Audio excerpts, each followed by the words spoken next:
That leads into what our next part of our yeah, hopefully either the next half of this tape or the next tape will be a real zinger on reincarnation. I'm making a lot of progress toward publicizing Tom Sawyer's point of view on reincarnation. And I think that I will need an outline to stick to the subject and do well. Yeah, there's the latest book that I've read, The Seat of the Soul, which is very good. I might even make an outline of that book and then use the outline of that book to then use the author's phrases, the author's discussion and points of view of faith, honesty, reincarnation, and reverence. You know, why is reverence so important if you want to talk about reincarnation? Because reverence, you might have been a horrible, heinous person in another lifetime, and you had no reverence at all. And why are you so reverent this time? Or cause and effect relationship. There's even the aspect of that. There is such a thing as a direct past life, that you were a human being years ago, and that you are certainly a human being in whatever gender and capacity and so on that you are at this time. What about all that? In wanting to sort of wrap this up for the moment, maybe, who knows, we may want to spend some more time on this again, but what sort of feelings do you have today, or lessons did you have to learn, or whatever, in having this experience with soul connection with this person, and how can it help the people who are... Again, just to capsulize, it was, first of all, because of my receptivity, because clairvoyantly, I was not just a movie camera. I mean, I experienced a lot, and it was sensational. I mean, a story like this, I don't have to describe to you. It was sensational. It was traumatic to a degree because, I don't want to give somebody the impression that I would suffer as much as she did being receptive to her dilemma. That would not be appropriate to say. But there is some degree of acknowledgement or experience of the degree of trauma that she went through. And since I was receptive to that I experienced a degree of trauma. I didn't take on all of her pain, no. But also became spiritually, intimately aware of another person. In other words, I have a tendency to see people, meet new people, and be quite unconditional. Because I don't need to know if they're a murderer or a priest or just a lover or being in such a dilemma situation very unlovingly. Or, because I don't need to know that. But here was a situation where it was very beautiful. And I mean, almost all of those scenarios, there is a recognition of the love of another soul. Because on that level, the fact that you use the word soul, there's glory in that. There's beauty in that. There's love in that. So am I better off to have met anybody? Of course. And this is just another example. It's a sensational example to give, anybody viewing this tape and yourself, that there's to sensationalize something, then you can say, well, what does this have to do with me? And it does have to do with you, because this is available to everybody. And the first step to having this glorious Tom Sawyer type sensational experiences on an ongoing basis is to start very simply, loving yourself. You love yourself so much that you forgive yourself for any and all of your inadequacies. And then you continue to love yourself enough that the overabundance of that love can then be shared outwardly. I mean, I've said that many times, but it's very important that all that is required, and an automatic receptivity, there will be a probability of psychic awareness. There will be a greater probability of being able to love the person that you hated the most in the last several years. And I mean truly love. I mean really respect and love. You will still dislike their character and their characteristic that you hate. I hate the way he talks. I hate the way he interrupts. I hate his physical obesity. I hate, all right? And I don't like the word hate. You can dislike immensely, but try not to hate. And you can still dislike any and all of those characteristics, or the overall character of a person, or the personality of a person. You can dislike the personality. That doesn't mean that you have to or that you should like the personality. Either a characteristic, all of the characteristics, and all of the characteristics do not totally make up the personality. There's more to a personality than just all of the characteristics. We'll talk about that later. But you can dislike the personality, but you cannot and you should not. You can psychologically tell yourself you do not, but you cannot really, in all of the different levels, you cannot and should not dislike the soul. And the worst murderer, the child rapist, the insane personality, the obnoxious character, the obnoxious, intolerable characteristics of the person that you did hate, you have the capability, rather instantaneously, of loving a portion of them, loving their light, loving that little one or two gleams that some people, are pretty lowly characters. Again, see, characters. Excuse me. And you can love that light.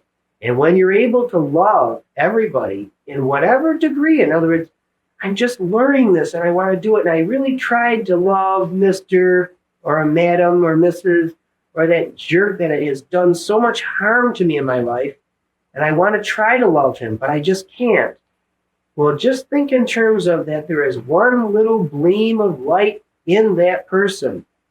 And that on that microscopic level, on that spiritual level, that's what you can love, because there's no identification at all with a single gleam of light, that little particle of the soul, with this temporary, lifetime, obnoxious characteristic or personality that person is. And realize that we are judgmental and that we are functioning, as you are viewing this tape and as we are sitting here talking this way, we are judgmental. And we are seeing that you are so pretty in pink, and that I love the multitude of colors of your outfit, and your personality I like. Yeah, Lynne, okay, even Lynne. That I have a certain instantaneous recognition of Lynne's character and her personality that is so much like a sister to me. A single word, a sister to me, whereas the gorgeous 26-year-old foxy chick I may very probably see as a very sensuous sexual characteristic of her being. Now, her name might be Jan, and Jan is a very gorgeous physical being, very sensuous and sexual looking. And whereas Lynne is a woman and sexual in that nature, in other words, in gender and so on, I can see a more open, automatic rapport and relationship, that she is my sister. And that, God forbid, we ever get sensuous or sexual together. Okay, not this afternoon. But to see the differentiation, and that's normal and that's okay. But in that very sensuous, hypothetical Jan person, that is her physical characteristic. That's not her soul. Her soul is identical to Lynne's soul. And in that capacity, and I suppose I should even brag and say, because I so hesitantly brag. I brag so much in my life, I have to be careful of how much I brag. But I should, it's righteous to brag and say that I have the ability, to whatever degree, let's just say a little bit, compared to God or to Christ, a little degree of being able to see the soul, the enlightened, the light, the gleams of light, the soul in Lynne, equal and unobtrusively and unconditionally to the hypothetical Jan, or you, or anybody else. And very recently, Elaine has been my wife Elaine has been having a greater recognition of the feasibility of that, or the actuality of that. And it's not that, Tom is greater than I because he can actually see or experience. No, it's not that. It's that Elaine is dealing with the feasibility or the reality of such a thing. And that if I can be that or do that, well, God bless me. That's nice. And that Elaine, in her own thinking, would say, well, gee, this might be available to me. And it's a good thing, not a bad thing. But not a one-upsmanship or a superior subordinate. No, and that's not the way to try to perceive such a thing. That for you to be equal or superior, you have to, therefore, just be careful of that. Love yourself unconditionally first. And that the personality that you are might dictate by its very nature that you are not to be in recognition of some of these things. And that this is the very reason that you are in this incarnation, in this personality, or your personality, or my personality, to facilitate and function and learn in that capacity. And that it might very well be that I am incarnate right now to be a teacher to somebody like you or Jan or Lynne or anybody. Or it may be that I need to be this in a mundane, earthly, average condition. And to have the, I don't want to say abilities, but to have the knowledge. To have the knowledge of what I know and the knowledge of my potential to be so much better than I am or so much worse than I am. And have the free will option of being better or worse than I am.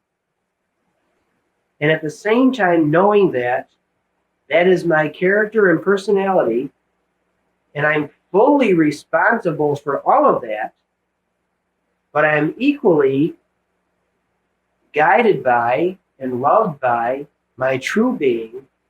By that I mean my real being, my greater reality being, my soul self, my soul, the light that I am an aggregation of. You know, there's that little particle of divinity within me that I am. I can then forgive, love, deal with, have mood swings, and still be okay. And still look forward to that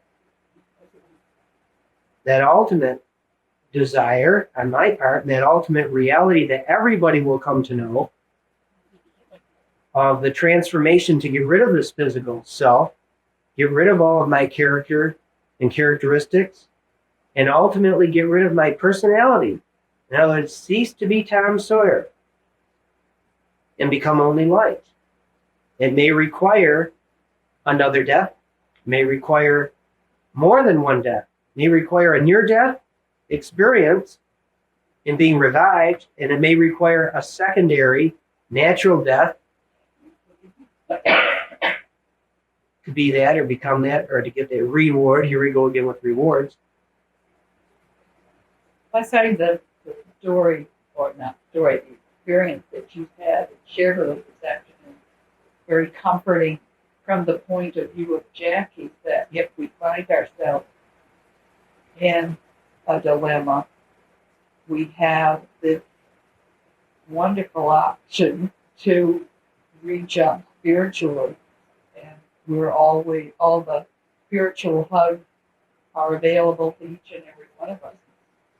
Right. And a hesitation or a fear on some people's part is, I can't do it, or I'm not worthy, or there's nobody out there, or is there really a God? Well, if you are stuck in the personality and have the characteristic of there is no God, well then, damn it, there are personalities that can hug you. And whatever level you're functioning at, there is company. And there is also equal company that has the desire, the instantaneous wish and desire and availability and the facilitation of giving you that hug. And that all you might need is a hug from somebody on your level or your level. And that will then be able to say, oh my God, this is real. And the little window or the little door that is above you or beyond you, or more intensively or more subtly, will give you a perception of, gee, there's not only a real hug on this level, that makes it feasible that there's a God. Wow. Thank you. Thank you.